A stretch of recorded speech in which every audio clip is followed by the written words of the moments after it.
We are in Pinecrest, Florida. This is a current re-roof job, approximately 110 squares.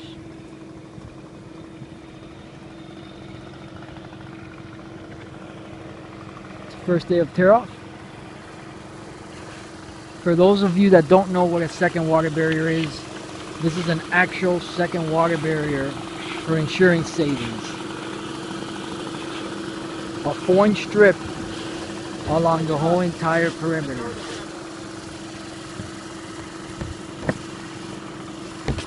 Alright, on all plywood joints.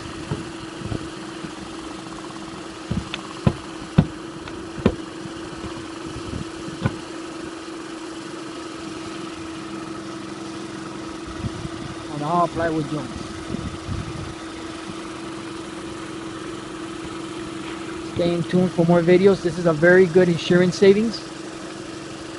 You might want to contact your insurance before you make the decision of moving forward with this.